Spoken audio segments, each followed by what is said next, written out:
Welcome on, lads, on let's welcome back to the King's Catalogue, where today I thought I'd mix it up a bit. I watched a comedy stand-up special that just came out recently, Chris Rock's Selective Outrage. I've never reviewed, or I don't watch many stand-ups. I don't really know how to review it, so I'm just going to try and review it the way I can. It was good.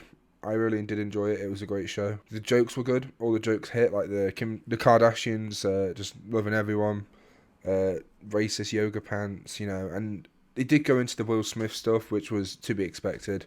I'd kind of be upset if he didn't talk about the Will Smith stuff a little bit, but he didn't go into it too much, which was good. But he also, the jokes I did do about Will Smith were actually good. I was expecting it to be a whole hour of just Will Smith a bitch. Oh, no, no, no. But no, the Will Smith jokes he went into were actually pretty funny. I did really enjoy the Will Smith jokes. And the presentation from Chris Rock was good. I think he was a good presenter for the whole thing. He presents himself pretty well. He performed the jokes in a good way. The only thing that I would say was a bit poor from him is that he would repeat the same joke over and over again, like the build up and the punchline. He'd say it like 2 or 3 times every time. I don't know whether he was trying to, buy time. He was trying to get extra time from the show, or that was just poor presenting on his part.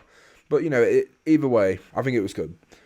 I know a lot of people haven't actually enjoyed this one. I thought this was alright. I thought this stand-up was just completely fine. I didn't think it was, knocking your boots off and making you laugh on the floor. It's not like Dave Chappelle or like one of Kevin Hart's. I love Dave Chappelle the most. But it didn't really get me laughing in that kind of way. Because the last time I watched one of Dave Chappelle's stand-ups, his last one he made, it was hilarious. I think it was... I don't have the name of it, actually. I can't remember. But it generally did have me laughing. And, some of Kevin Hart's I've seen as well. They had me laughing as well. This one kind of just had me like the nose exhale you get when you're just like...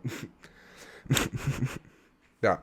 Just that. You didn't get the... you didn't get the proper laughs, no. But from, from Chris Rock, it was good, I'd say. Because I've always thought that Chris Rock was like a level below like all the other comedians. I never thought he was the best comedian. Personally, he's not my favourite comedian. Dave Chappelle still holds that. But I think it went well. In the King's Catalogue, I'm tempted. I was tempted to give it a 7. But just I couldn't give it a 7. I feel like a 7 is way too generous. So I think from what I think is fair, I think a 6 is the fairest it could be. I would put it higher. I genuinely would, but just there's a lot of like weird things as well, and there's a weird nitpick I forgot. The actual like stage and the area where the stand up was filmed was really dirty. I don't know if this is me, having like some sort of like autistic OCD or something. But just looking around it was filthy. All the glass was just covered in like smegma and shit. It just looked awful. It was a good stand-up special. 6 out of 10. Sorry, thumbs up. I do actually recommend you watch it as well. If you have Netflix, I do recommend you watch this. And yeah, that's it from me. Thank you for watching. Like, subscribe, do all that good stuff. And yeah, see ya.